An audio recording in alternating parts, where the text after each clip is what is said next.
أعوذ بالله من الشيطان الرجيم بسم الله الرحمن الرحيم الحمد لله رب العالمين والصلاة والسلام على أشرف الأنبياء والمرسلين محمد صلى الله تعالى عليه وسلم المبعوث رحمة للعالمين أما بعد يقول الله تعالى في كتابه الكريم بعد أعوذ بالله من الشيطان الرجيم بسم الله الرحمن الرحيم وأقم الصلاة لذكري صدق الله العظيم ويقول رسول الله صلى الله تعالى عليه وسلم في حديثه الشريف أرحنا بها يا بلال صدق رسول الله صلى الله تعالى عليه وسلم فيما قال فلمندرojmë Allahun gjelle gjelaluhu e gjelle shanuhu. Dëshmojmë se nuk ka zot tjetër përveç Allahu gjelle shanuhu. Dhe dëshmojmë se Muhammedi alayhi salatu wassalam është rob dhe i dërguar i tij. Salavatet dhe selamet ja dërgojmë shpirtit të Muhammedit alayhi salatu wassalam, familjes së tij pastër dhe mbi të gjithë besimtarët islam, të cilët ndoqen ndjekin dhe do të ndjekin rrugën e Muhammedit alayhi salatu wassalam. E ne i lutemi Allahu gjelle gjelaluhu e gjelle shanuhu në këto ditë të mëdhaja të muajit të bekuar Ramazan, që ai të na pranone lutjet tona, na pranone ibadetet tona, agjërimin ton, namazin ton, leximin e Kuranit dhe të gjitha ibadetet që cilat i bëjmë brenda këtyre ditëve dhe këtij muaji, Allahu të gjithëve kabull na ketë bëj inshallah. Të nderuar, unë sot do të përcjelli deri te ju mesazhin e ditës të kësaj dite të bekuar të muajit Ramazan. Mesazhi ka të bëjë namazi pushim i shpirtit. Po namazi është pushim i shpirtit. E si ndodh kjo? Si mund ta kuptojmë se namazi është pushim i shpirtit? Këtë do ta shohim në vijim mbas asaj të cilën na ka thënë Allahu dhe pejgamberi alayhi salatu wassalam. Dinja se a hetojmë ne se me namaz na pushon shpirti, jo vetëm shpirti, por pushon edhe trupi. Siç nuk mund ta kuptojmë medikamentet kur i pim bëjnë shërimin e trupit ton fizik dhe ne nuk e kuptojmë derisa kur shërohemi. Ashtu i është edhe namazi, cili shëron shpirtin, e kur shërohet shpirti, atëherë edhe ai rahatohet dhe pushon. Me namaz jemi më afër Allahu gjelle gjelalu wa gjelle shanuhu. Dinja se kur jemi afër Allahut, kur e kujtojmë Allahun, edhe Allahu na kujton neve. Njëri prej sahabëve të pejgamberit tha, unë e di se kur më përmend Allahu. I thanë, si mund ta dish ti? Tha, çatëherë kur e përmendi unë dhe më përmend edhe Allahu mu. A nuk thot Allahu në Kur'an, fadhkuruni adhkurkum, më përmendni që i unë t'ju përmes juve. Pra, të përmendurit Allahut është ajo e cila e pushon zemrën e besimtarit. Thot, ela bi dhikrillahi tatma'innul qulub. A nuk qetësohen shpirtat me të përmendurit Allahut?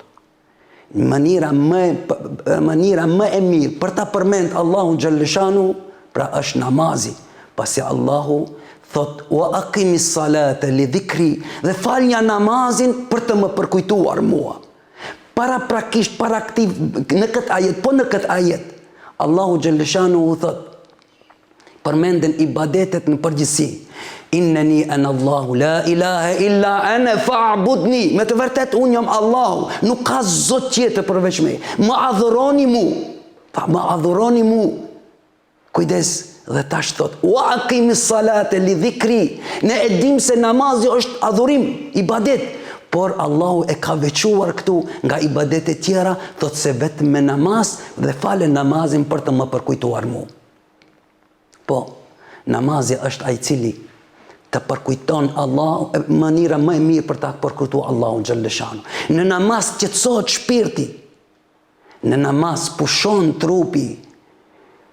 Dhe nëse për duna ta kuptojmë më mirë këtë, do të shohim të shohim se kur u bë obligim namazi. Kuptohet se namazi u bë obligim kur pejgamberi alayhi salatu wassalam ishte në Miraj. Pra mbi 7 kat qiell, të gjitha ibadetet tjera u bon obligim në tokë. Namazi u veçua dhe ajo u bo obligim në qiell, mbi 7 kat qiell. Po kur ndodhi Israja dhe Miraji? Israja dhe Miraji ndodhi atëherë kur pejgamberi alayhi salatu wassalam ishte më i tepër i ngarkuar me problemet, me streset, dhe atë vit kur i vdiq edhe mingja dhe bashortë e tij. Kur ju mbillën derët e tokës, Allahu i hapi derët e qiellit. Dhe kështu e qetësoi pejgamberin alayhi salatu wassalam. Edhe për herë pejgamberi alayhi salatu wassalam, kur ishte i mbigarkuar me problemet e kësaj bote, me lodhjet e punës së kësaj dunjaje, i thuj ke Bilalit, erina biha ya Bilal, o Bilal, na qetëso shpirtat ton me namaz. Pra, kjo edhe ai i cili don ti qetësohen shpirti, pra në të hinë në namaz. Kur ti je më tepër i ngarkuar, kur ti je më tepër i stresuar, atëherë në namaz. E mos e arsjeto problemet tua, mos i arsjeto streset tua, mos i arsjeto ngarkesat tua, se nuk mund të falen se kam shumë obligime, jam shumë i ngarkuar dhe i stë ngarkuar. Po namazi është ai i cili të shkarkon ti. Po shife edhe mënyrën, metodën se si falemi. Pra në moment kur him në namaz, i çojmë dorët duke thënë Allahu Ekber, me këtë themi se e lajmë dynjan dhe problemet e dynjas mbas. Shif pastaj merr rukuin, bie edhe në sejdë, kështu që ti shkarkohesh nga problemet dhe ti je më afër me Allahun Gjellëshanu, pasi që ti bën sejdë, me sejdë je më afër Allahu Gjellëshanu. Jo veç ashtu namazi, për atë ka edhe vlerën e madhe, se namazi i përmbledh të gjitha llojet e ibadeteve me të cilët adhurohet Allahu Gjellëshanu. Pra në namaz kije agjerim, në namaz kije lexim Kur'ani, në namaz kije dhikr, në namaz kije ruku dhe sejdë, ku nuk i kije në ibadet tjera, në agjerim, ti agjeron po mund të folish, kurse në namaz nuk mundesh të folish, në namaz nuk mund të shiqosh poshtë dhe nalt. Pra për atë namazi i përmbledh të gjitha ibadetet dhe kjo është ajo e cila ta lehtëson shpirtin. Njeriu është krijesë e dobët, me forcë të kufizuar, për atë kanë nuk mundet ai të jetë gjithmonë në punë vazhdimisht, se lodhet se e ka forcën e kufizuar dhe për atë ka nevojë për të pushuar. Mënyra më mirë që e pushon shpirtin dhe trupin është namazi. Për atë e shohim, namazi është ai i cili të qetëson shpirtin. Ai shifni se obligimet të 5 kohë e namazit me të cilat Allahu na ka obligu, janë brenda ditës kur njeriu është i angazhuar me punë dhe i ngarkuar me problemet e dynjas. Allahu Gjellëshanu e thirrën brenda ditës në kohë të caktuar. Ja robi jem, tash ke nevojë për të shkarkuar, tash ke nevojë për të pushuar, hin në drekën, fale drekën, pastaj fale iqinin dhe kështu me radhë. Dhe kjo është tregon se me të vërtet namazi të bën është pushim i trupit dhe i shpirtit. Çdo mend, namazi është nevojë e domosdoshme për jetën e njeriu. Për shkak se namazi është ai i cili ta përmirëson sjelljen, namazi është ai i cili ta përsosën natyrshmërinë tënde, namazi është ai i cili të pengon nga devijimi, dhe namazi është ai i cili të largon nga amoraliteti dhe punë të këqija. A nuk tha Allahu në Kur'an: wa aqimi salata inna salata tanha anil fahsha'i wal munkar. Dhe falja namazin, se me të vërtet namazi është ai i cili të largon nga amoraliteti dhe punë të këqija. Nëse largohesh nga amoraliteti dhe punë të këqija, atëherë gjithë punët tjera rënditen ashtu siç rënditet namazliu në namazin e tij. Allahu nuk ka nevojë për namazin tonë. Ne jemi të nevojshëm për namazin dhe ne kemi nevojë për ibadetet me të cilat Allahu na ka obligu, se të gjitha mirësitë e këtyre ibadetet na kthehen neve. Ne me namaz tregojmë dhe deklarojmë hatta dashurinë tanë që e kemi ndaj Allahu xhalleshanu dhe falimenderimin tanë për ndaj Allahut për nimetet dhe mirësitë që na ka dhënë Allahu xhalleshanu. Dhe për fund vëllai dashur, fale namazin. Se namazi është vija ndarëse mes besimit dhe jo besimit.